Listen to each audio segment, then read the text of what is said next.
A contestar intentando ser lo más rápida posible, que sé que vamos de tiempo justos, a cosas que habéis planteado, a cuestiones que habéis planteado y que muchas veces coinciden, ¿vale?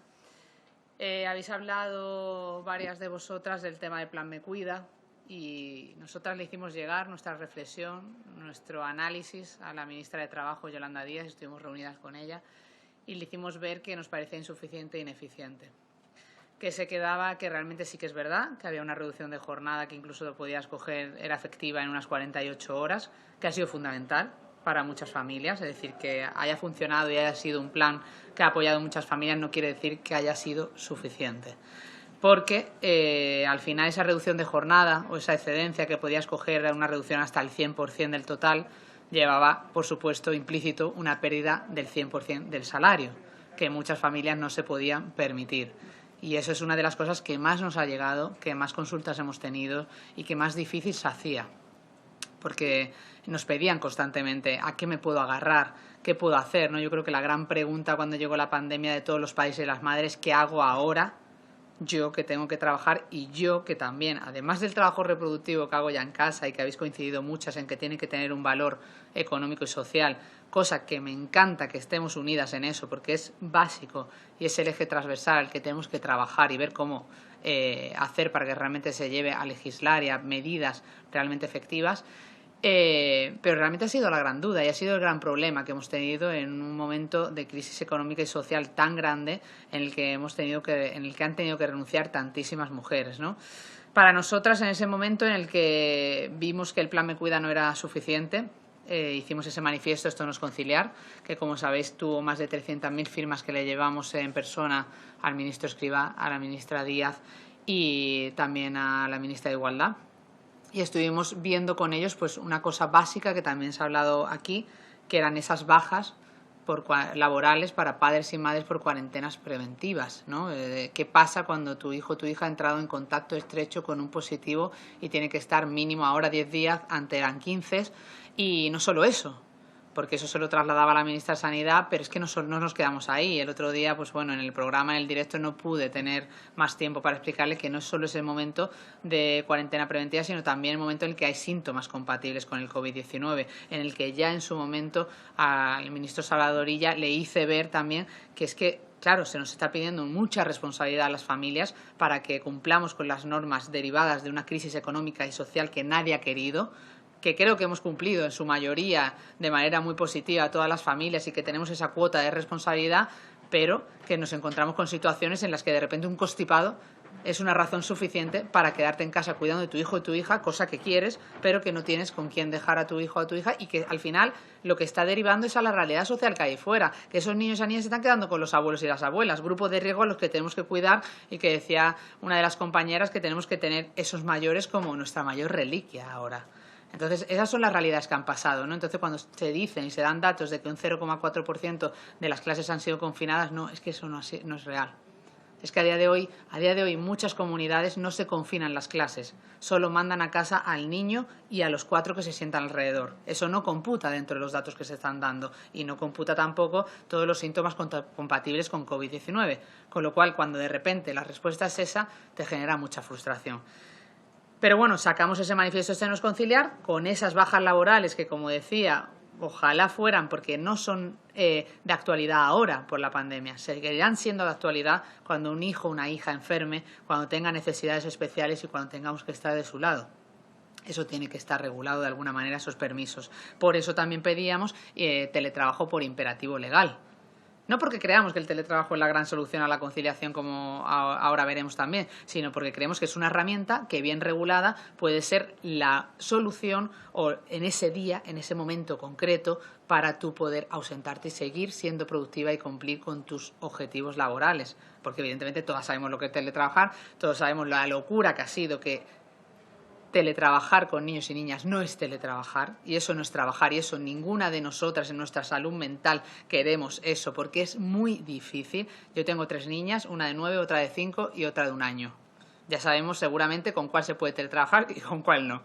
hay cosas bonitas que han pasado en esta pandemia, que ha sido que nos ha ayudado a visibilizar la maternidad. Nos ha ayudado que en una call apareciera por el lado tu hija a decirte, mamá, justo en el momento de la call tiene hambre.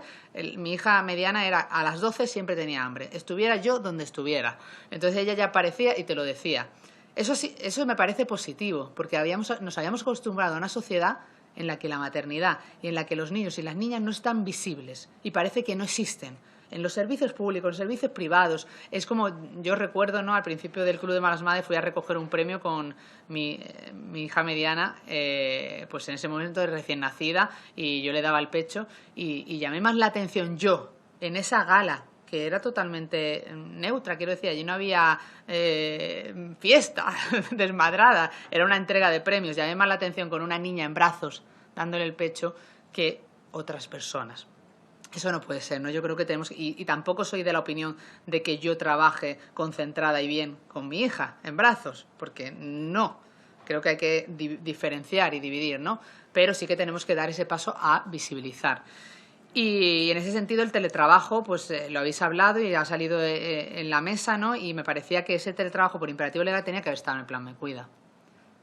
Más allá del estado de alarma. Porque lo que ocurrió es que terminado el estado de alarma y el confinamiento estricto, de repente, el teléfono amarillo de la conciliación no paraba de sonar de mujeres que necesitaban y que justificaban claramente que necesitaban el teletrabajo que habían hecho durante 70 días de manera productiva y positiva para poder cuidar de sus hijos y de sus hijas, o por lo menos estar en casa y evitar lo que ha ocurrido de que los abuelos y las abuelas estuvieran en la puerta de los colegios en plenas olas y que además también estuvieran niños y niñas solos y solas en casa, que eso ha sido una realidad. Entonces, bueno, son esas cosas que creemos que el plan Me Cuida, si hubiera tenido en cuenta simplemente esa escucha activa, pues hubiera sido una ayuda para muchísimas más familias. Luego, entrando en el teletrabajo, ¿no? Que ya lo apunto en el plan Me Cuida, pues el teletrabajo para nosotras igual. En junio se abrió la escucha activa por parte del Ministerio de Trabajo y no queríamos ser menos, ¿no? Queríamos llevar nuestras reivindicaciones y nuestro plan de teletrabajo ideal, y que tenía que tener en cuenta 5 claves fundamentales para nosotras, ¿no? Lo trabajamos con nuestra compañera Emi de Sousa, que es abogada y que siempre impone esa parte importante legal en cada una de las propuestas que hacemos. Trabajamos con David Blay, también experto en teletrabajo, y todos coincidíamos dentro del equipo de trabajo junto con Maite Goscozábal, que es socióloga y que no puede estar hoy aquí por normas del COVID. He venido solo con mi compañera Carolina de Comunicación. Pues hablamos de la importancia de esa perspectiva de género que comentabas, que es fundamental incluir desde ya en esa regulación del teletrabajo, porque si no lo que va a ocurrir es que nos va a invisibilizar a las mujeres, vamos a ser las únicas que nos acojamos a ese teletrabajo, como han comentado las compañeras, y eso vamos a dar pasos atrás, porque hay que poner desde ya esa perspectiva de género, obligar a las empresas a que a que sepamos cuál es el porcentaje de hombres y de mujeres que se acogen a esas medidas del teletrabajo. Por supuesto, que no sea al 100%. Creemos en un teletrabajo semipresencial, porque si no, no estaremos en la mesa de decisión, no estaremos en los momentos en los que realmente la voz de la mujer tiene que estar. En la promoción, en esos ascensos que sabemos que si no estamos, no conseguimos, y si ya es difícil conseguir en el día a día, más difícil lo será. Con lo cual eso hay que tener muchísimo cuidado y tener en cuenta también por esa corresponsabilidad que decíais, ¿no? Y esa corresponsabilidad que decías, que al final no había habido tampoco en el teletrabajo, aun cuando la pareja estuviera también teletrabajando, se veían los datos. Las mujeres éramos capaces de teletrabajar sin interrupciones 1 hora y los hombres 3 horas. Nos han llegado muchísimos casos de mujeres que además ayudaban a sus parejas hombres a poder teletrabajar. Esto es una locura, ¿no? Que hay que realmente organizar de alguna manera para que no se nos invisibilice más, como yo creo que hemos estado de acuerdo todas. Y la flexibilidad. No se puede entender el teletrabajo sin 2 cosas claves. La flexibilidad y dejarlo a carácter voluntario del acuerdo al que llegue el empresario o el empleado. Es que no se va a dar. Es que solo un 5% de trabajadores antes de la pandemia teletrabajaban. ¿De verdad vamos a pensar que la pandemia nos ha metido a todos en el chip, a todas las empresas, el chip de ahora sí te voy a dejar teletrabajar? No. Venimos de una cultura donde la falta de confianza, el no medir la productividad por objetivos, hace pensar a la mayoría de los empresarios. Hemos estado en la presentación del libro blanco del teletrabajo todos los años y siempre la barrera que tienen los empresarios es la falta de confianza. La falta de confianza y que los mandos intermedios entiendan que esas políticas de igualdad y esa política de conciliación que se ponen desde arriba lleguen a los equipos de trabajo. Eso no ocurre. Entonces necesitamos forzar. Hay que forzar los cambios. Yo no soy de la opinión...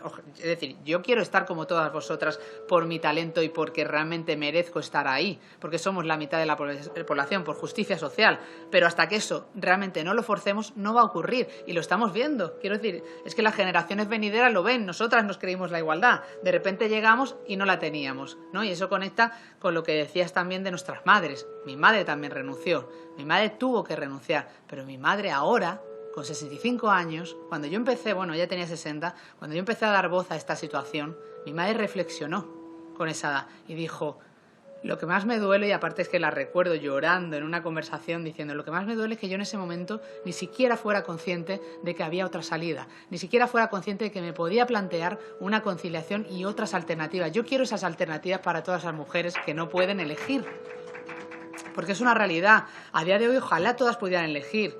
Yo elegí renunciar, entre comillas, pero si yo hubiera renunciado, si a mí, cuando yo me senté con esa empresa que me dijo, esto no es una empresa para mamis y bebés, después de dejarme la piel durante 5 años y de creer firmemente en mi profesión, me hubiera dado la flexibilidad que yo pedía, que era muy poca, porque me encanta mi trabajo, porque no concibo la vida solo estando 24 horas con mis hijas por mucho que las quiera. Pero yo renuncié porque yo quería ser una madre presente, porque era una elección y porque luego vino otra y luego otra. Y en cada momento de mis maternidades ha sido distinto y esa es la realidad social que hay ahí fuera, tan plural y tan diversa. Entonces tenemos que dar las herramientas, tenemos que legislar para que cada una pueda elegir. Pero a día de hoy hay muchas mujeres que renuncian. Y a esas mujeres que eligen criar, ¿cuántas son? Yo se lo he preguntado, nosotras sí le hemos hecho la pregunta y la mayoría de ellas no hubieran renunciado a su carrera profesional si hubieran tenido medidas de conciliación. De verdad, es la realidad y está en los datos y está ahí fuera. Que hay un pequeño porcentaje que decide parar su carrera para criar, le aplaudimos, las valoramos y les damos esas ayudas económicas y sociales porque es fundamental, porque es el futuro de la sociedad. Pero ¿cuántas otras están quedándose en casa? Y ejemplos claros que tengo a diario, siempre, porque hay una cosa clara, es que económicamente no se lo pueden permitir. Es que yo tengo muchísimas mujeres que ni siquiera se pueden permitir ir a una entrevista de trabajo, porque no tienen con quién dejar al hijo o a la hija. Y de repente hay la universalización de las escuelas infantiles de 0 a 3 años, tiene que tener en cuenta eso. Tiene que tener en cuenta que no prioricen solo a las mujeres que tienen trabajo, porque hay otras que no tienen trabajo que no pueden acceder a esas ayudas. Entonces, el objetivo es elegir. Estamos muy lejos de eso. Muy lejos de eso. De verdad, la calle está llena de renuncias de mujeres que a día de hoy se sienten frustradas y culpables. Y me parece muy bonito que hayáis puesto el acento muchas en la culpa. La culpa es el eje fundacional del Club de Malas Madres. Yo me sentía culpable, pero me sentía culpable porque me tuve que querer como la mala madre que era. Porque creía que iba a ser esa madre perfecta de sonrisa perpetua, tarta de frambuesa en la mano. Iba a decir, me da igual mi trabajo, porque ahora soy madre. Que realmente es... Yo tenía el instinto maternal de los 7 años, quería tener 7. Lo cayó cuando me di cuenta de que realmente es mucho más complicado. Pero quiero decir que las malas madres hemos elegido ser madre, pero hemos elegido ser madres sin perder la otra faceta y la otra parte que conecta también con lo que decía, la salud mental, que nos estamos dejando por el camino, que esta semana presentábamos los datos de la hora de cuidarse y 9 de cada 10 mujeres nos sentimos culpables por cuidarnos. O sea, por cuidarnos, por tener un tiempo para nosotras.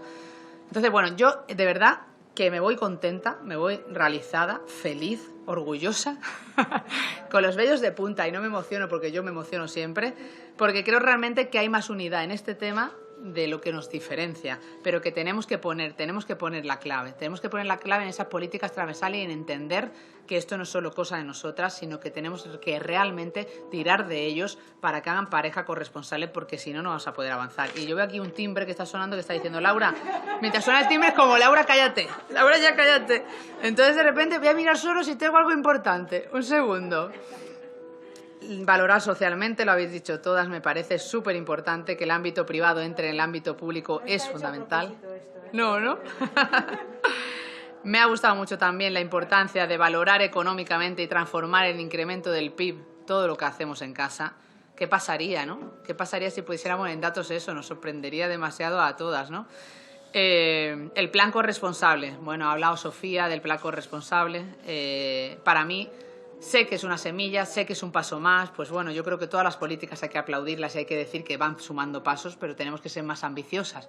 Tenemos que ser más ambiciosas porque el otro día, con el alto comisionado, me senté con la directora de la Federación de Familias Monomarentales, vamos a llamarle monomarentales, aunque sé que es muy polémico, pero es que el 80% de las familias son mujeres, lideradas por mujeres. La pobreza infantil está en la mayoría de esas familias. Y ahí se veía, y ella me decía, claro, Laura, pero es que esa ayuda del ingreso mínimo vital que nos dan a las familias monomarentales se queda en un 1%, solo impacta en un 1% de las familias monoparentales. Entonces yo quiero ver los datos de a qué porcentaje de familias va a impactar ese plan corresponsable, porque dividido por comunidades autónomas yendo a las familias más vulnerables, ¿qué pasa? Es decir, evidentemente hay que empezar por ahí. Siempre las políticas sociales tienen que ir a lo más vulnerable. Eso está clarísimo. Yo creo que todas los hemos dicho. Pero el resto no tenemos a qué acudir. Entonces, intentemos de verdad ser un poco más ambiciosas. Sé que es una semilla. Yo de verdad lo veo como algo positivo, pero que tenemos que seguir trabajando para que vaya más allá.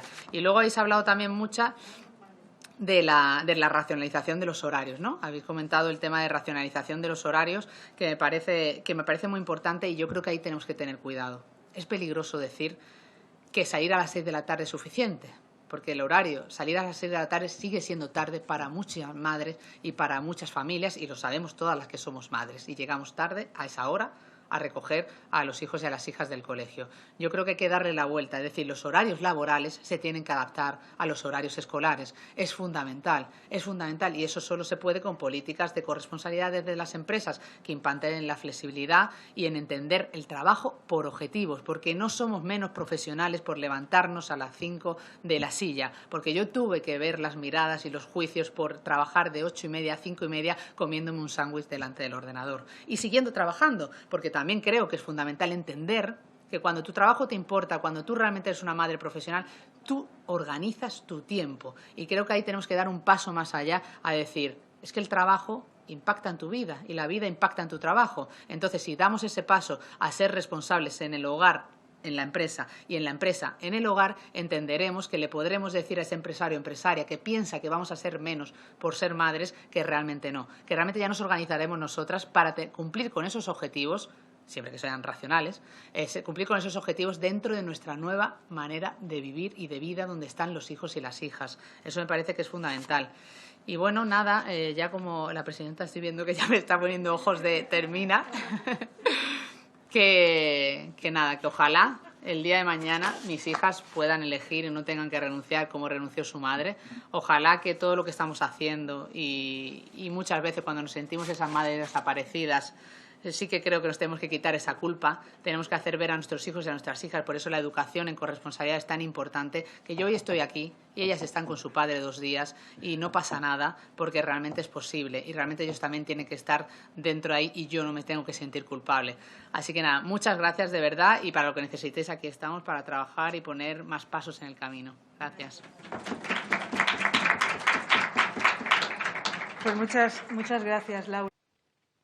Que en su mayoría han tenido que renunciar por el simple hecho de ser madre y que muchas no han renunciado o siguen en el camino de esa supervivencia diaria que hacemos para no tener que renunciar a nuestra carrera profesional y tampoco renunciar a ver crecer a nuestros hijos y a nuestras hijas.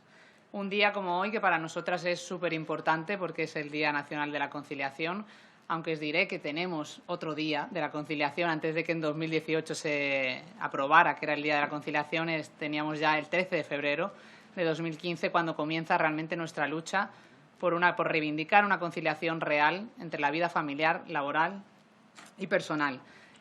Antes de comenzar, quiero leer una pequeña reflexión que hacía esta mañana viniendo desde Málaga, aquí a Madrid, a la Comisión de Igualdad, con mucha emoción.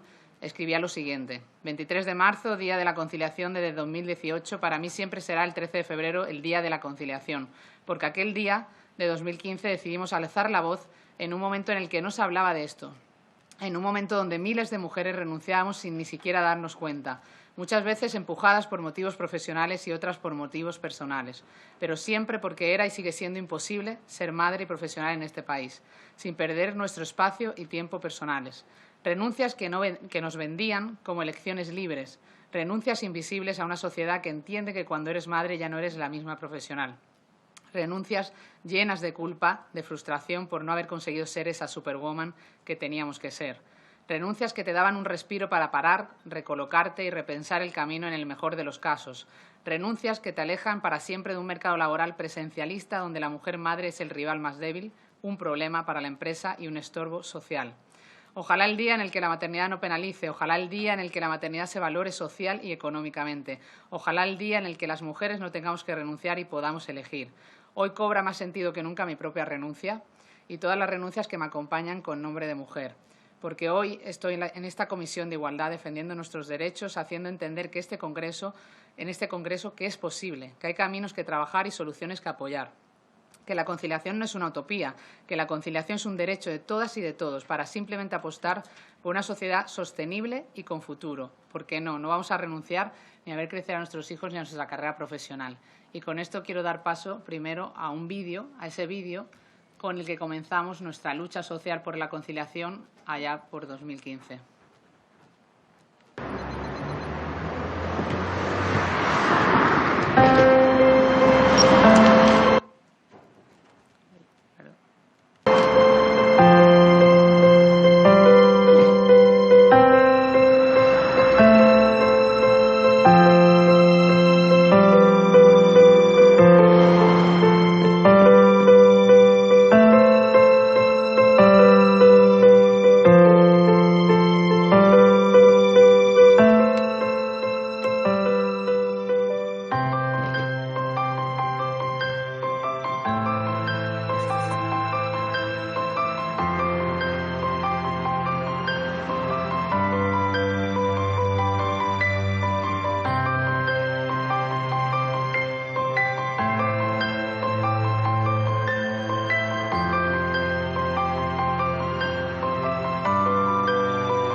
Y de mi renuncia, y como reflejo de tantas otras, la asociación Yo No Renuncio por la Conciliación, después de que una noche, de madrugada, me desahogara en Twitter, bajo el @malasmadres, para conectar con otras mujeres que se sentían como yo, que se sentían malas madres por no querer renunciar ni a una parcela ni a otra. Porque ese poder de la elección de la que antes hablábamos no es posible muchas veces, ¿no? ¿Hasta qué punto podemos elegir? Yo, por supuesto, estoy aquí para defender esa posible elección. Yo quiero luchar para que mis hijas el día de mañana no tengan que renunciar y puedan elegir. Pero nos queda mucho camino y es un camino que tenemos que trabajar juntas y juntos. ¿Quiénes somos, no? Para poner un poco en contexto, pues bueno, de esa renuncia, de ese reflejo de otras tantas renuncias nace y de ese desahogo personal, esa asociación Yo No Renuncio, que es una entidad sin ánimo de lucro impulsada por el Club de Malas Madres para luchar precisamente por eso, por reivindicar la conciliación de la vida familiar con la laboral y la personal. Llevamos 5 años desde que comenzara nuestra lucha con ese vídeo y esa primera petición que hicimos en Change.org, que se hizo viral con 300.000 firmas, que pedía incentivos fiscales para pymes que implanten jornadas continuas con flexibilidad horaria. Porque si hablaba mi compañera Rosa antes, ¿no?, de la importancia de que las empresas sean realmente agentes del cambio social también, ellas también tienen que comprometerse, pero no solo las grandes empresas que tienen recursos humanos y económicos, sino esas pequeñas que normalmente están desprovistas de ese apoyo gubernamental y de esos incentivos que creíamos importante para empezar esa lucha. Pero llevamos, como digo, 5 años en los que hemos trabajado de la mano de expertos, de expertas, de organismos públicos, de instituciones, de asociaciones, para poner voz y poner claridad en ese camino tan complicado que a veces se hace la conciliación. Con 4 objetivos principales primeros, ¿no?, que son: queremos una sociedad en la que ser madre no esté penalizado social y laboralmente, porque a día de hoy es así y lo iremos viendo luego en los datos que os traigo.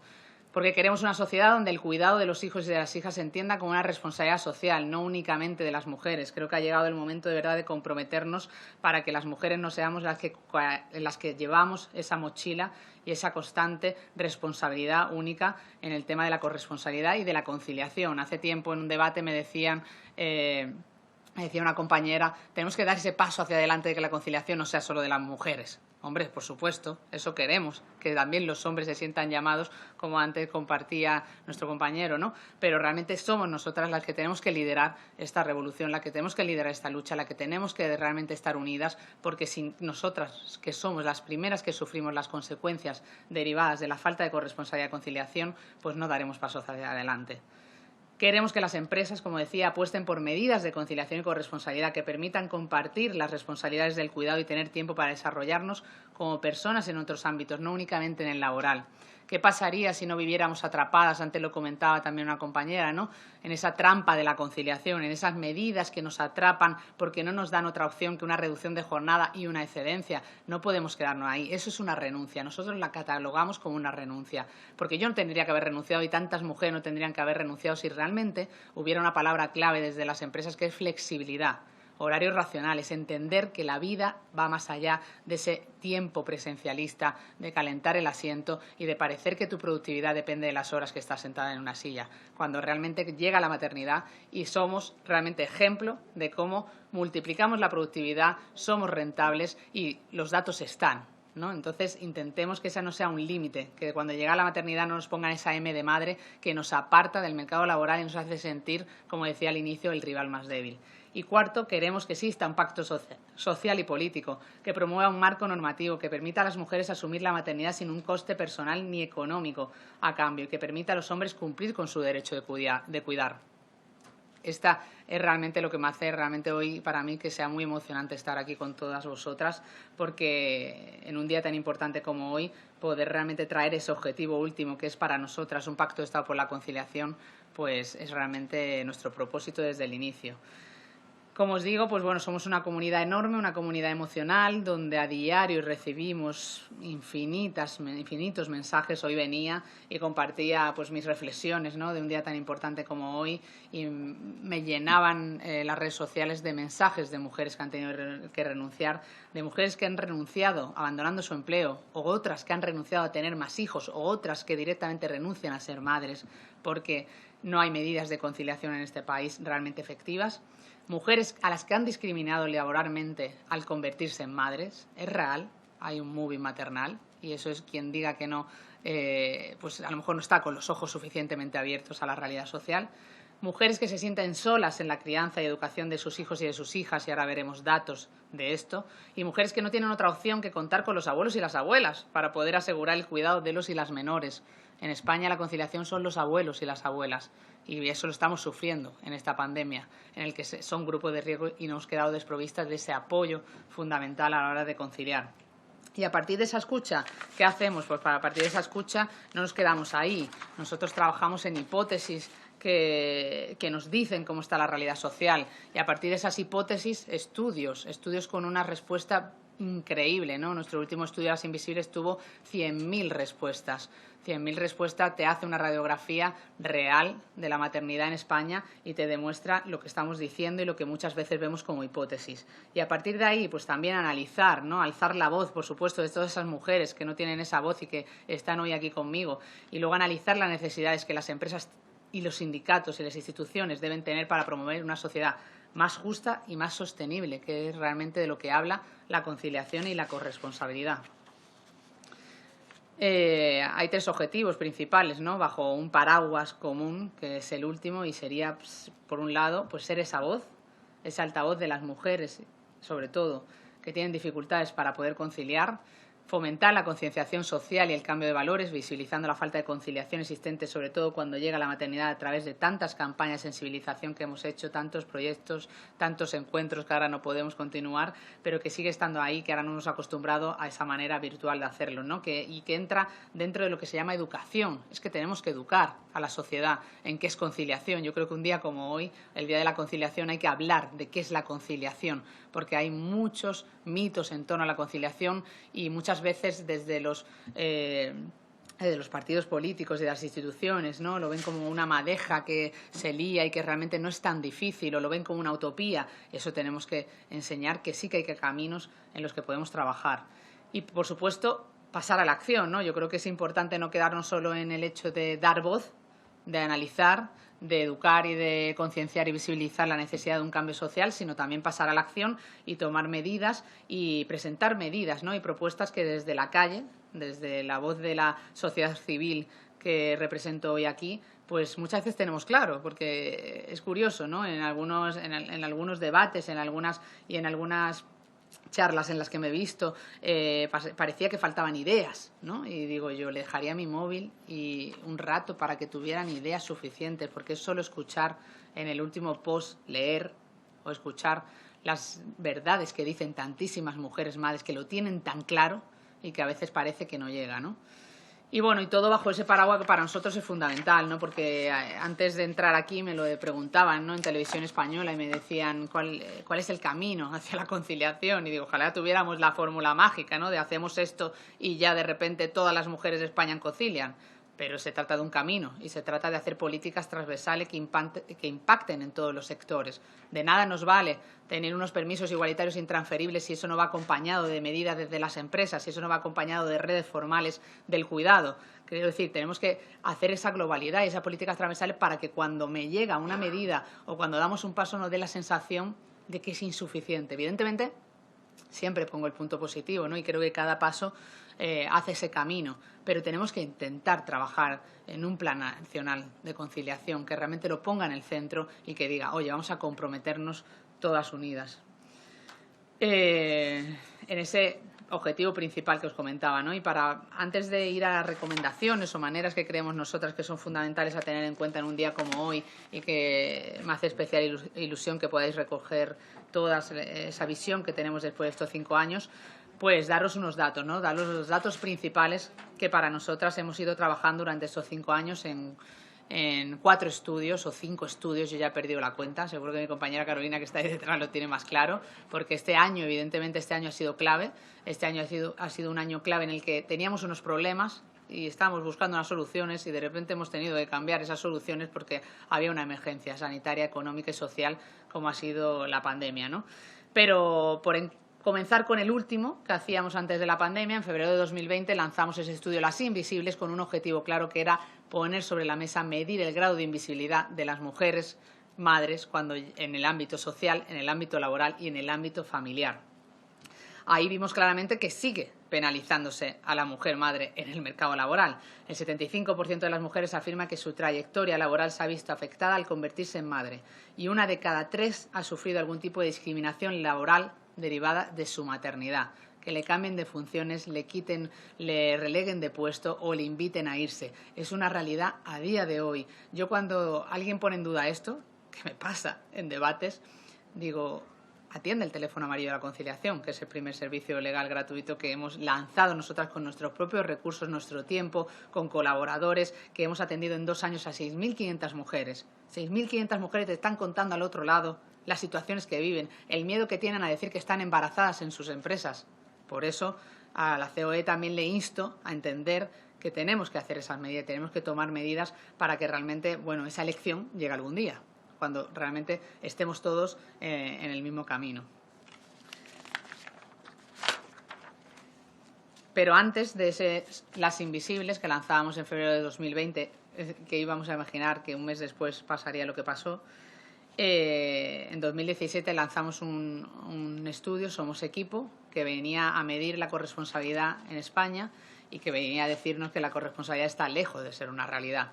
Al llegar a ese Somos Equipo, nosotras previamente habíamos hecho ese primer estudio en 2015 con Cilia CF, con el que dimos ese comienzo al activismo social y político, en el que se decía claramente que el 80% de las mujeres madres no podían conciliar y que, por dar 2 datos, y que solo tenemos 54 minutos de tiempo libre. 54 minutos de tiempo libre en un momento actual en el que nos estamos dando cuenta que por el camino de la conciliación se nos queda la salud mental, ¿no? Y me lo preguntaba también la periodista de la ONU y me decía, ¿es posible? ¿No? Ella me preguntaba, ¿es posible conciliar? Y digo, ¿es posible conciliar a costa de qué? A costa de una serie de renuncias a nuestro tiempo, a nuestro espacio personal y seguramente también a nuestra salud mental, como hemos visto en el último estudio que lanzamos la semana pasada a la hora de cuidarse. Después de un año de pandemia, después de un año de sobrevivir como hemos podido, de costear con nuestro sueldo la falta de medidas de conciliación, pues cogiendo días de vacaciones, permisos sin sueldos, excedencias, reducciones de jornada, nos encontramos con que 5 de cada 10 mujeres han sufrido ansiedad y estrés derivadas de la pandemia y con que el cuidarse se pone en un eslabón tan lejano, en un escalón tan lejano cuando llega la maternidad, se invisibiliza tanto que creemos que es importante también ponerlo sobre la mesa. Y en el estudio Somos Equipo pues venía a decir lo que da nombre a esta asociación, que es la renuncia de las mujeres a su empleo. 6 de cada 10 mujeres hemos renunciado, y lo digo en primera persona porque soy una de ellas, a su trayectoria profesional convertirse en madre, reduciendo su jornada, cogiendo excedencias o abandonando el mercado laboral. Y pese a los estigmas y los estereotipos que hay ahí fuera en la sociedad, ya os digo yo que luché 2 años por intentar conciliar y no tener que renunciar. Y os digo de verdad que cualquier mujer que se siente identificada y representada por mí, al final somos mujeres que queremos trabajar, que nos han educado en una igualdad aparente, que nos han educado en ser lo que queramos ser, en llegar donde queramos llegar, en tener una independencia económica que de repente llega la M de madre y se convierte en el gran techo de cristal o en ese techo de cemento que es tan imposible de superar. Entonces ahí ese dato, ¿no? Ese dato que crece y crece y que imaginemos cuánto está creciendo en tiempos de pandemia.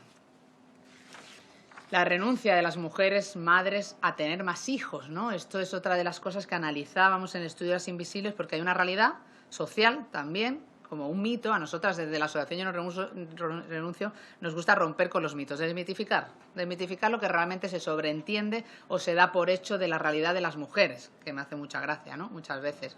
Y que fomentamos nosotras mismas, ellos también, los medios de comunicación, la sociedad y toda la cultura que venimos arrastrando de ese modelo tradicional de maternidad, ¿no? Con el que no nos sentimos identificadas la mayoría de las malas madres. Pues hay una creencia, ¿no? Hay una creencia establecida de que las mujeres pues ahora somos más egoístas, porque no queremos tener tantos hijos, ¿no? Como antes, o que realmente decidimos no ser madres, o decidimos parar nuestra carrera profesional, o decidimos no tener, pero no es así. Y lo dice en el estudio de las Invisibles, contestada por más de 100.000 mujeres. El 68% de las mujeres españolas hubiera tenido más hijos e hijas si contara con medidas de conciliación que no penalizaran a su salario. El 50% de las madres de 2 niños o niñas hubiera querido tener más, pero los motivos económicos y el no poder dedicarles tiempo les empuja a renunciar. Esa es la realidad. Con lo cual, este dato nos tiene que preocupar mucho, mucho, mucho cuando la tasa de fecundidad cae.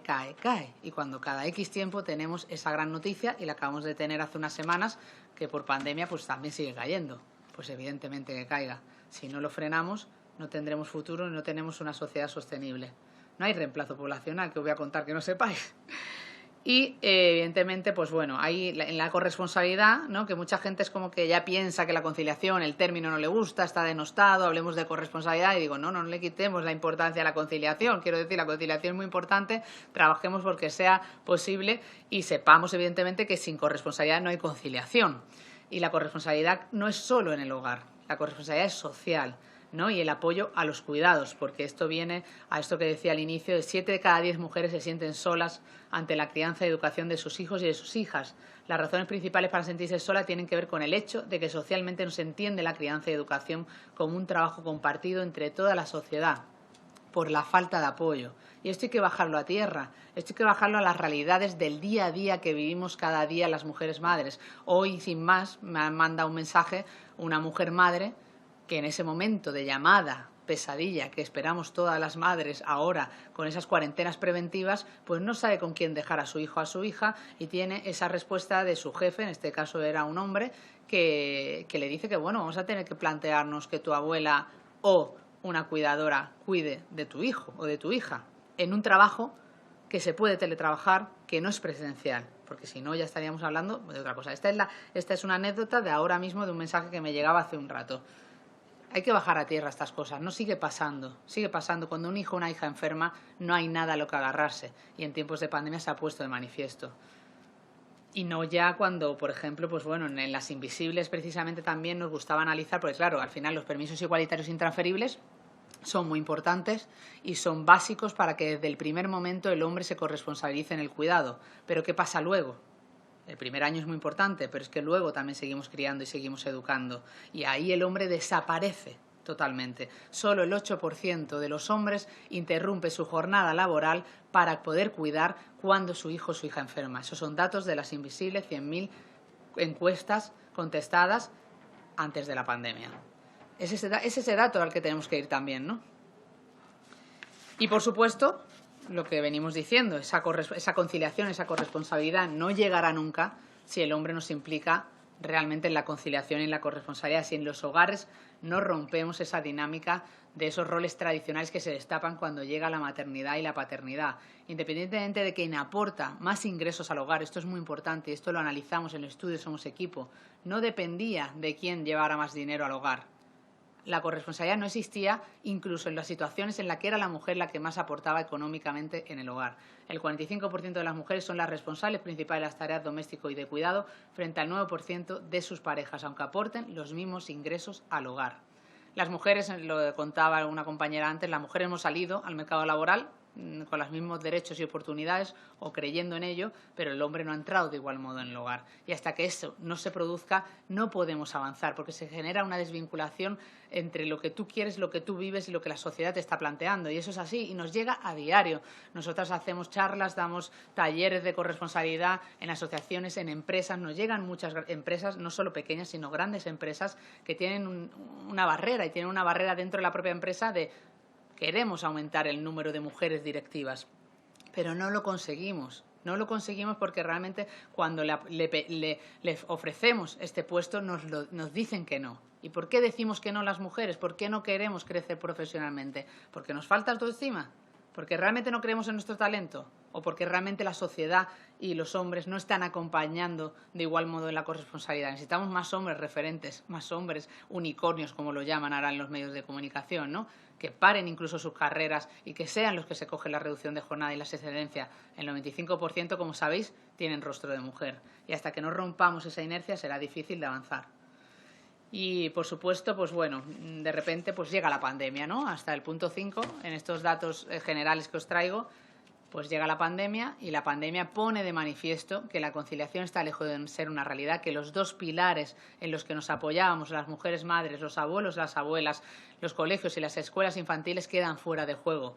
No podemos olvidar que hemos superado 4 meses sin colegio. No podemos olvidar que hemos tenido una reincorporación a los colegios que ha sido positiva por todo el apoyo y por todo el gran trabajo que están haciendo los profesores, las profesoras y todo el sistema educativo. Pero no podemos olvidar la situación que hemos vivido porque a día de hoy se sigue dando. Y el otro día se lo transmitía a la ministra de Sanidad. Seguimos viviendo esas cuarentenas preventivas, seguimos viviendo el confinamiento de 10 días de nuestros hijos y de nuestras hijas sin ninguna ayuda y sin ningún soporte a nivel de conciliación. Eso no puede ser, no se puede permitir. Y la respuesta no puede ser que la conciliación es una utopía, ¿no? Tenemos que trabajar para que realmente haya estructuras de apoyo y para que cuando una madre recibe esa llamada no sienta que la renuncia está al otro lado de la llamada también, ¿no? Con ella.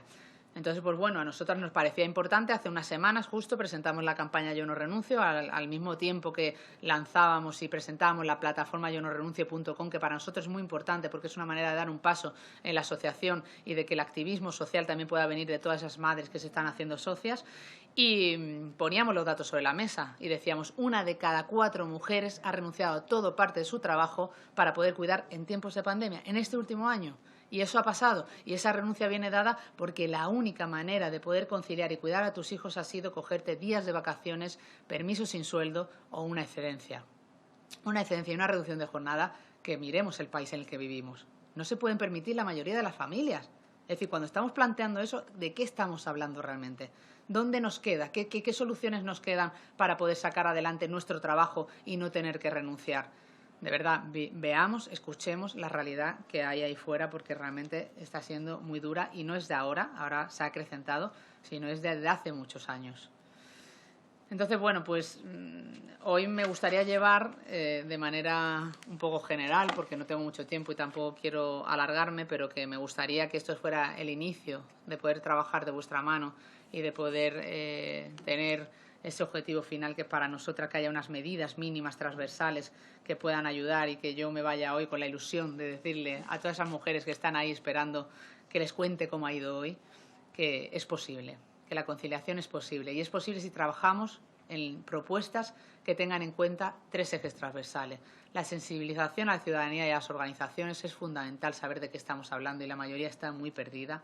La gestión del tiempo y las organizaciones tenemos que dejar tiempo a otros usos. Tenemos que entender que necesitamos otros usos del tiempo, que no podemos realmente sentirnos así, que yo recuerdo perfectamente cuando por primera vez me siento, después de haber renunciado a mi carrera profesional, a hacer esa rueda de la vida, que os animo a hacerla todas, esa rueda de la vida y de repente pintas la rueda de la vida y te das cuenta que no hay más rueda de la vida que el tiempo y el cuidado el trabajo y el cuidado de los hijos y de las hijas.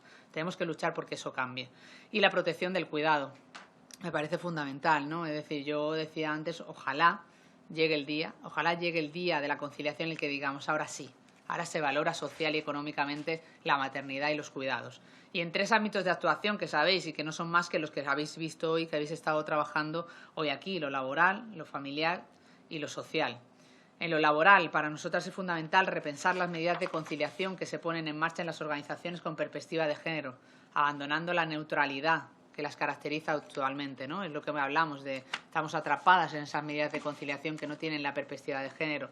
Esto no se trata de que seamos más o menos, esto se trata de que hasta que no entendamos que necesitamos medidas correctoras temporales que sean realmente discriminatorias positivamente para las mujeres, que solo la mitad de la población, no vamos a avanzar.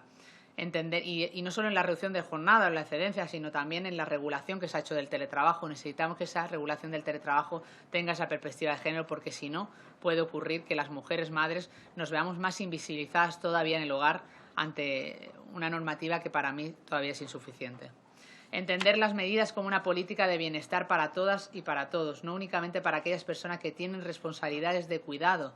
Esto no se trata de que las madres estemos por encima de otros, eso se trata de que estemos al mismo nivel, al igual, y que entendamos que la conciliación y que ese cuidado de los hijos y de las hijas nos beneficia a toda la sociedad. Mejorar, como decía, la gestión de los usos del tiempo, compactando las jornadas, facilitando la flexibilidad y el trabajo por objetivos.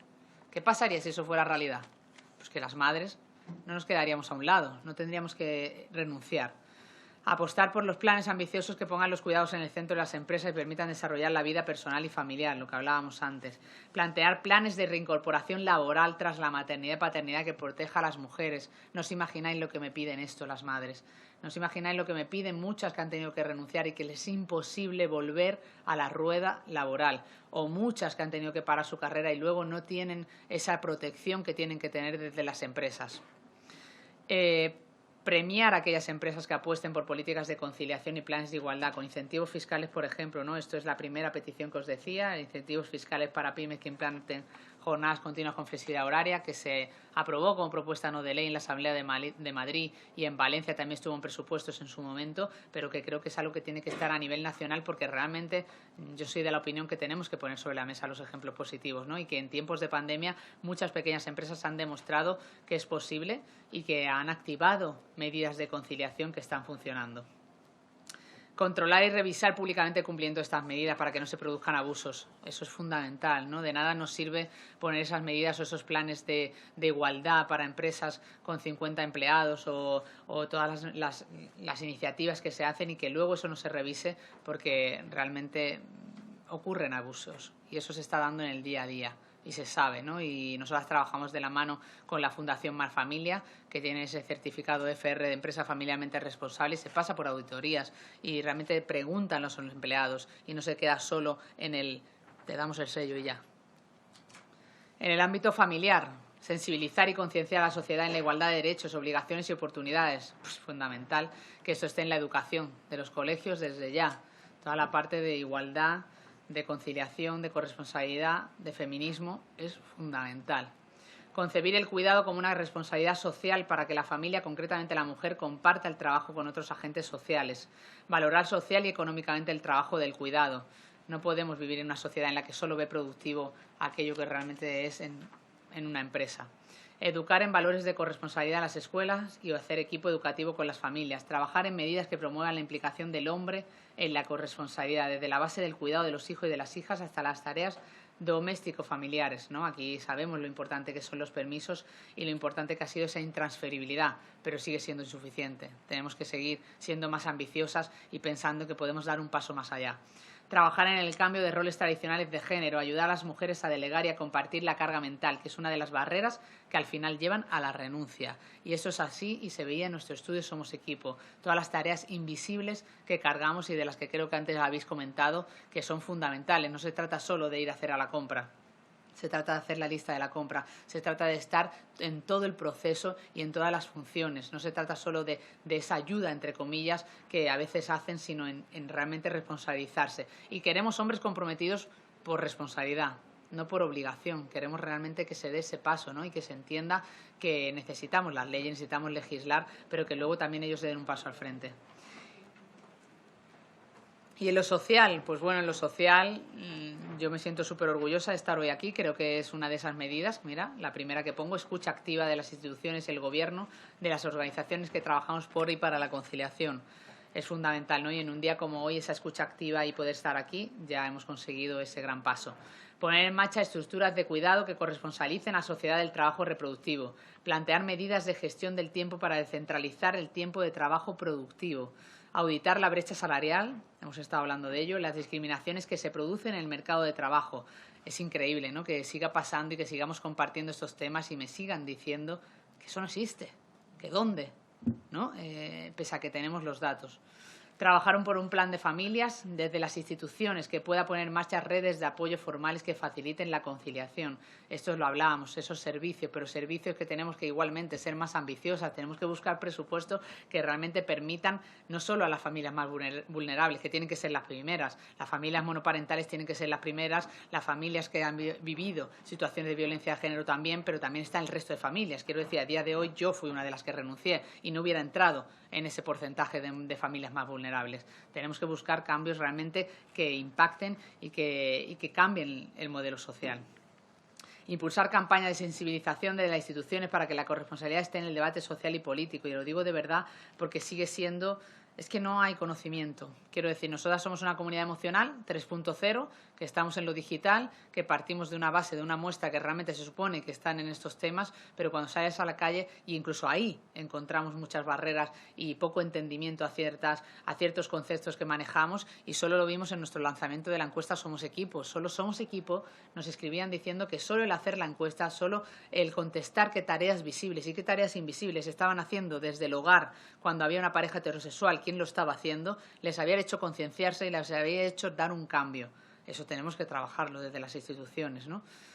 Trabajar en un plan de medidas resultado de una mesa de diálogo, lo habéis hablado, impulsada por el Gobierno, que ponga los mínimos de un pacto de Estado por la conciliación. Yo creo que ha llegado el momento, ¿no?, de tener esa mesa de conciliación y esperamos que sea pronto y que podamos sentarnos a trabajar pues en medidas que impactan en lo laboral, ¿no?, y medidas que se están haciendo desde otros países europeos en el que tenemos que mirarnos, ¿no? Bolsas de horas corresponsables, planes de reincorporación laboral, como decía, incentivos para las pymes, jornadas reducidas hasta los 16 años. Hay muchísimas medidas que podemos trabajar y que podrían estar dentro de ese marco global. Y bueno, ya por último, pues nada, deciros que tenemos ese teléfono amarillo de la conciliación, que sé que muchas conocéis y que incluso estuvisteis en la presentación del segundo año, y de esas 6.500 mujeres a las que ya hemos ayudado de una manera u otra, que seguimos dando pasos y que realmente las consultas un poco, ¿no? Esto es algo que siempre nos preguntan, ¿qué es lo que más consultan, ¿no? Pues bueno, antes de la pandemia era la adaptación de la jornada, que en muchos casos se deniega desde las empresas, era la reducción de la jornada por cuidado de hijos, era el permiso de lactancia, era la excedencia por cuidado de hijos y de hijas, y ahora, pues bueno, ahora entramos en otro momento en el que también, pues al 37% de las madres trabajadoras que durante la pandemia han solicitado el teletrabajo por cuidado de hijos y hijas se les ha denegado. Pues esa es una de las consultas que llega, ¿no? Y ha sido muy duro este año poder ayudarlas de alguna manera, porque no podíamos ayudarlas, porque no se podían acoger a nada, porque realmente cuando nos llamaban y nos pedían qué podíamos hacer y el equipo de abogadas contestaban, había pocos recursos y pocas soluciones que dar. Y bueno, pues el Club de Malas Madres, que ya lo conocéis, y cómo nace, que ya os lo he contado un poco, con ese objetivo de desmitificar la maternidad, romper el mito de la madre perfecta y de sentir que no estamos sola en estos temas que tienen que ser referentes no solo para la mujer, sino también para toda la sociedad, como son igualdad y conciliación. Y con un último lema, ¿no?, que es que no queremos ser invisibles y que no vamos a renunciar en nuestra carrera profesional ni a ver crecer a nuestros hijos y a nuestras hijas, y que espero de verdad que tengamos de la mano pues a todos los partidos, a ese consenso que para nosotras es tan importante, porque tenemos que estar unidas y unidos en este cambio social de modelo social de maternidad y de lucha por la conciliación y la corresponsabilidad. Y nada más, muchas gracias.